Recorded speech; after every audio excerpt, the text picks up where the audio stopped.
এই মাছগুলো আজকে আমাদের হাউস থেকে ধরা হয়েছে তেলাপিয়া মাছ। দীর্ঘদিন আমরা আমাদের হাউসটাও পরিষ্কার করে নেই। আজকে আমরা হাউসটা পরিষ্কার করব। ছেড়ে দিয়েছি এর পানির লাইন, বের হয়ে যাচ্ছে পানিগুলো ধীরে ধীরে এই হাউস থেকে। এটা একটা বটম ক্লিন হাউস। এখানে নেই কোনো অতিরিক্ত অক্সিজেন দেওয়ার ব্যবস্থা। শুধু মাঝে মাঝে নিচ থেকে ময়লা পরিষ্কার করা হয়। তো হাউস থেকে পানিগুলো বের হয়ে যাচ্ছে এবং এর দেয়ালে প্রচুর পরিমাণ শ্যাওলা আছে এখানে। যেহেতু আমরা হাউস সহজে পরিষ্কার করি না, অতএব দেয়ালে শ্যাওলা জমে এবং মাছ এগুলো খায়। এবং এই শ্যাওলাগুলো নষ্ট করব না আমরা। পানি দিলে আবার এগুলো মাছ খেতে পারবে। এবং পানি কমার সাথে সাথে মাছ ধরার জন্য নেমে গেছে আসল চাষি। চেষ্টা করতেছে কিভাবে মাছ ধরা যায়। যাদের শহরে এরকম বাড়ি আছে ছোটোখাটো বা একটা ছোটো হাউস আছে, তারা কিন্তু চাইলে ছোট্ট একটা হাউস করতে পারেন।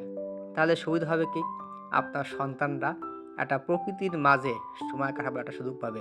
যারা গ্রামে থাকি আমরা, তারা হয়তো ছোটোকালে মাছ ধরেছি, মাছ ধরার একটা আনন্দ উপভোগ করতে পারে। কিন্তু শহরের ছেলেমেয়েরা কিন্তু সেই আনন্দ থেকে একেবারেই বঞ্চিত।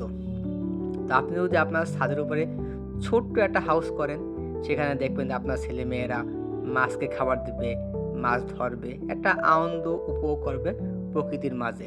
এই যে দেখেন, সে মাছ ধরার জন্য চেষ্টা করতেছে এবং সে বুঝে ফেলবে একটু পরে যে কীভাবে মাছ ধরতে হয়। তেলাপিয়া মাছের পিঠে কিন্তু কাঁটা আছে। এই যে ছোট মাছটা, এগুলো কিন্তু এই হাউজে জন্ম নেওয়া বাচ্চা। আমাদের এই হাউজে কিন্তু মাছ বাচ্চা করে এখানে এবং এই বাচ্চাগুলো ধীরে ধীরে বড় হয়। সহজে আমরা মাছ ছাড়ি না আমরা, এবং গত বছর কোনো মাছ ছাড়ি নাই কোনো আমরা। এই যে এগুলো এর আগের বছর ছাড়া মাছ অনেক বড় হয়েছে। এই যে মাছ ধরতে হয় মাথার কাছ থেকে। এই যে মাছটা খুবই দেখতে সুন্দর ও স্বচ্ছ। তো যা বলতেছিলাম, যে আপনারা চাইলে কিন্তু আপনাদের বাসার ছাদের উপরে এরকম ছোট্ট একটা হাউস করতে পারেন, যা অবসর সময় যেমন আপনার বিনোদনের সময় কাটবে, আর তেমনি আপনার সন্তান বা পরিবারের লোকজনও এ নিয়ে সময় কাটাতে পারবে। আর যারা হাউস করবেন, তারা কিন্তু অবশ্যই বৃত্তাকার হাউস করবেন। আমার মতন এরকম ইরেগুলার শেপ হাউস করবেন না। ফলে সমস্যা হবে, হাউস থেকে সহজে আপনার ময়লা বের করা যাবে না। যখন আপনার বৃত্তাকার হাউস হবে আর এর মাঝখানে স্লোপ থাকবে, তখন ময়লাগুলো খুব তাড়াতাড়ি মাঝখানে চলে আসবে এবং খুব সহজে হাউস পরিষ্কার করা যাবে। বৃত্তাকার হাউসে দেখা যাবে যে যখন আপনি পানি ছাড়বেন, তখন পানিটা অটোমেটিক ঘুরবে। এই ঘূর্ণায়ন গতির ফলেই ময়লাগুলো মাঝখানে চলে যাবে অটোমেটিক। তো হাউজে যদি আপনারা কম ঘনত্বে মাছ ছাড়েন, তাহলে কিন্তু মাছ খুব সহজে মরবে না, নষ্ট হবে না। অতিরিক্ত কোনো অক্সিজেন দেওয়া লাগবে না।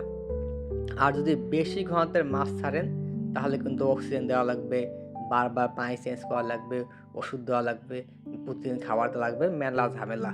তার সাথে অল্প পরিমাণ মাছ দেবেন। মাছগুলো প্রাকৃতিকভাবে নিজেরা বাঁচতে পারবে। একটা প্রাকৃতিক ইকোসিস্টেম এখানে তৈরি হয়ে যাবে। সে এখানে বাঁচবে, সে প্রজনন করবে, বাচ্চা দেবে। আর অল্প মাছ থাকলে খাবার না দিলেও সমস্যা নেই। কারণ প্রাকৃতিক যে রৌদ্র আছে আমাদের, প্রাকৃতিক আবহাওয়ার কারণেই পানিতে ধীরে ধীরে খাবার তৈরি হয়। শ্যাওলা হবে, এগুলো এই মাছ খাবে। এই যে আমাদের গত বছরের মাছ এগুলো।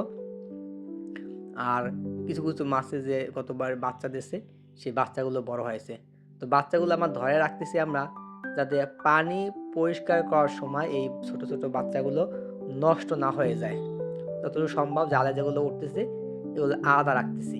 আবার পানি দেওয়ার পরে আবার আপনার মাছগুলো ছেড়ে দেবো। আর আমরা আজকে এখান থেকে বড় মাছগুলো থেকে অল্প কিছু মাছ বেছে নেব আমরা আজকে খাওয়ার জন্য।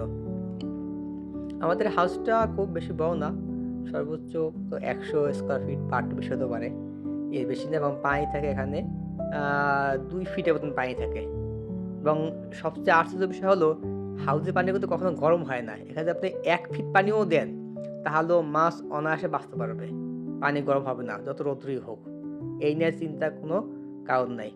যে এই যে আমাদের এবছরের মাছের বাচ্চাগুলো, এবছর বলতে গত বছর যে বাচ্চাগুলো হয়েছে, এবং এই সামনে যে বৈশাখ মাস আসতেছে, আবার দেখা যাবে যে মাছগুলো এখানে আবার ডিম দেবে, বাচ্চা দেবে। এবং সব বাচ্চা টেকে না, কারণ ওই বাচ্চা মাছই আবার খেয়ে ফেলে। তো হাউজে তেলাপিয়া মাছ চাষ করা খুবই একটা ভালো পদ্ধতি, সহজ পদ্ধতি, এবং কষ্টও কম হয়। আমাদের হাউসটার নিচে স্লোপটা ঠিক না থাকার কারণে ময়লা বের করতে কষ্ট হচ্ছে, এবং যার কারণে আমরা মোটর লাইন ছেড়ে দিচ্ছি যাতে পানির পরিমাণ বাড়ে এবং ময়লাগুলো ধীরে ধীরে বের হয়ে যায়। এটাই সমস্যা বৃত্তাকার না হওয়ার কারণে। যদি এই হাউসটা হয়তো বৃত্তাকার, তাহলে খুব অনায়াসে এই হাউসটা ক্লিন করা যেত। এই যে দেখেন মাছগুলো, তেলাপিয়া মাছ। এবং এই হাউসের পাশে একটা বড় পেয়ারা গাছ আছে, এবং এই পেয়ারা গাছে প্রচুর পাতা পড়ে। এই দেখেন পাতার কারণে পুরো হাউসটা ভরে আছে। আজকে এই পেয়ারা গাছটাও কেটে ফেলবো আমরা। এই যে আমাদের ছোট্ট ছোট্ট মাছের বাচ্চাগুলো, কি সুন্দর! এই যে মাছের বাচ্চাগুলো, প্রাকৃতিকভাবে হাউজে জন্ম নেওয়া মাছের বাচ্চাগুলো, প্রাকৃতিকভাবে। আবার মাছ ধরবো আমরা। এই যে মাছের পানিগুলো অত্যন্তই নোংরা, পুরো পানিগুলো, তাই চেষ্টা করতেছি যে যতটুকু সম্ভব এটা পরিষ্কার করা যায়। কারণ যেহেতু সহজে আমরা পরিষ্কার করি না, তাই চেষ্টা করতেছি ভালো করে পরিষ্কার করার জন্য। তা আপনারা এরকম একটা হাউজে 300 থেকে 400 মাছ অনায়াসে দিতে পারবেন আপনারা, তাহলে আশা করি সমস্যা হবে না। আবার মাছ যদি ছোট থাকে তাহলে পরিমাণ বেশি রাখতে পারবেন, আবার মাছ যখন বড় হবে তখন পরিমাণ কমিয়ে দিতে হবে, অর্থাৎ যাতে এখানে যে পরিমাণ অক্সিজেন উৎপাদন হয় তাতে যেন মাছ টিকতে পারে, এই পরিমাণ ঘনত্বের মাছ দিলেই হবে। আর এই ছাদের যে হাউস আছে, এতে চাইলে আপনারা ভাত, মুড়ি বা বাসমান ফিড এগুলো দিতে পারবেন, কোনো সমস্যা নেই, মাছ সবই খায়। শুধু এখানে তেলাপিয়া মাছ না, আপনার চাইলে হাউজের শিং মাছ, কই মাছ, দেশি মাগুর মাছ অনায়াসে চাষ করতে পারবেন। আর যদি কেউ চান যে রঙিন মাছ অর্থাৎ একুরিয়ামের মাছ চাষ করবেন, তাও করতে পারবেন। তবে একুরিয়ামের মাছগুলো যেহেতু অনেকটা সেন্সিটিভ মাছ, সেগুলো আরও অত্যন্ত যত্ন সহকারে চাষ করতে হবে, এতে কোনো সন্দেহ নেই। দেখুন কত পরিমাণ পাতা হাউসের ভিতরে, এই পাতাগুলো এখানে পচছে, এখানে গ্যাস হয়েছে, তারপরেও কিন্তু মাছ মরে নাই। অর্থাৎ মাছের মতো একটা পরিবেশ এখানে সৃষ্টি করে নিয়েছে অটোমেটিক। অর্থাৎ মাছ ধরা প্রায় শেষ পর্যায়ে আজকে, এবং অনেকগুলো পোনা ধরেছি আমরা, এবং এই পোনাগুলো যখন হাউসে পানি দেওয়া হবে তখন পোনাগুলো আবার ছেড়ে দেবো আমরা মাছের হাউসের ভিতরে আমরা, এবং পরবর্তী যখন হাউস করবো তখন ঠিক করবো ইনশাল্লাহ। এই যে আজকে ধরা মাছগুলো আমাদের, কত সুন্দর জ্যান্ত মাছ, এবং খুব সাবধানে ধরতে হয়, এবং পিঠে কিন্তু খুব কাটা শক্ত, অর্থাৎ যারা মাছ ধরেন বা কাটেন তারা জানেন। এই যে আজকে মাছগুলো খুবই সুন্দর এবং সতেজ মাছগুলো, যদিও শীতকাল, তারপর মাছগুলো এখনো হাউসে আমাদের খাবার খায়, এবং হাউসটা খুব তাড়াতাড়ি ভরে যাবে। এবং পুরাতন এই যে ছোটো ছোটো বাচ্চাগুলো আছে এগুলো আমরা ছেড়ে দেবো আমরা। এই যে এখন ছেড়ে দেবো আমরা মাছগুলো আমরা, এই যে নতুন পানিতে আবার ছেড়ে দিচ্ছি আমরা। যদিও হাউসটা খুব ভালোভাবে পরিষ্কার করতে পারিনি আমরা, তারপরেও ছেড়ে দিচ্ছি মাছগুলো আমরা, কারণ তা নাহলে মাছগুলো নষ্ট হওয়ার সম্ভাবনা থাকবে। এই যে, এবং ম্যাক্সিমাম পোনায় কিন্তু একই সাইজের, ম্যাক্সিমাম পোনায়। এই যে মাছগুলো সব ঢেলে দেবো এবার, দেখি কি অবস্থা আছে সবগুলো। আমরা সম্ভবত 9টা মাছ ধরেছি আজকে, বড় বড়, যেহেতু লোক সংখ্যা কম, মাঝে মাঝে ধরি আমরা, একত্রে মাছগুলো ধরি না। তো যদি কারো হাউস করতে সমস্যা হয়, বোঝে সমস্যা হয়, যে কোনো সময় আমাকে নক করতে পারেন, আমি আপনাদেরকে সর্বোচ্চ সহায়তা করব সুন্দর একটা হাউস করার জন্য, বুদ্ধি পরামর্শ দিয়ে। এবং মাছ চাষ করার ক্ষেত্রে যদি কোনো সমস্যা হয় তাহলে আমার সাথে শেয়ার করতে পারেন। আর এরকম যদি কৃষি বিষয়ে ভিডিও ভালো লাগে, আমাদের এই ছোট্ট পেজটা বা চ্যানেলটা ফলো বা সাবস্ক্রাইব করে রাখবেন।